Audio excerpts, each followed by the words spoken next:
Hi everyone, happy last week of school. I miss you all so much, but I am so proud of all of your online learning and I'm proud of each and every single one of you.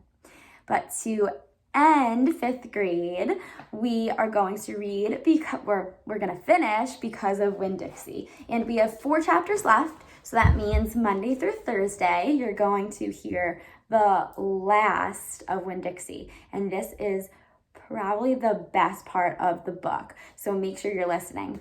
And then on Friday, if you miss any chapters, you can go back and read them.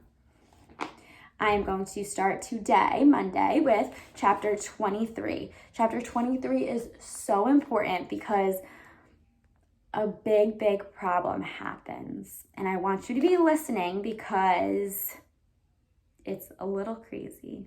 I won't say any more. I'll just start reading. Save the sandwiches, Gloria Dump yelled to me. Save the punch.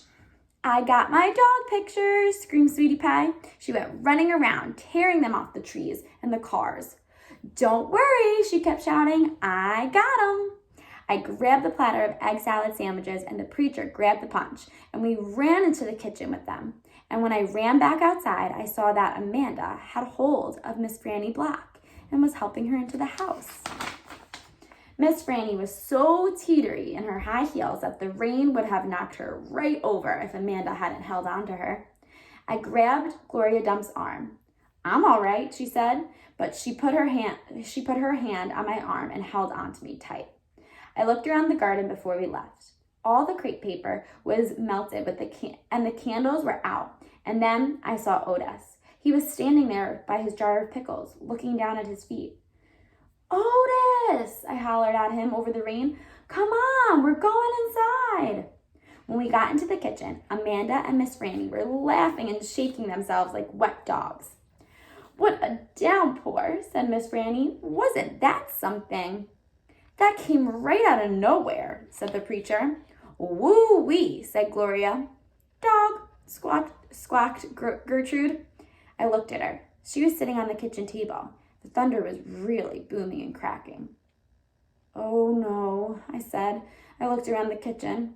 Don't worry, said Sweetie Pie. I saved them dog pictures. I got them right here. She waved around her hand of magazine papers. Where's Winn-Dixie? I shouted. I forgot about him. I was just thinking about the party and I forgot about Winn-Dixie. I forgot about protecting him from the thunder. Now, Opal, the preacher said. He's probably right out in the yard, hiding underneath a chair. Come on, you and I will go look. Hold on, said Gloria Dump. Let me get you a flashlight and some umbrellas. But I didn't want to wait. I went running out into the yard. I looked under all the chairs and around all the bushes and trees. I called his name real loud. I felt like crying. It was my fault. I was supposed to hold on to him. I forgot.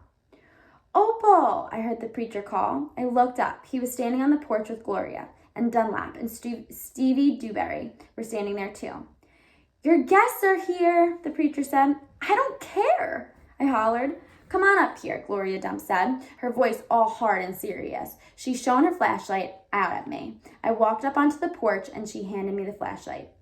Tell these boys hey, she said. Tell them that you are glad they came and that you will be right back as soon as you find your dog.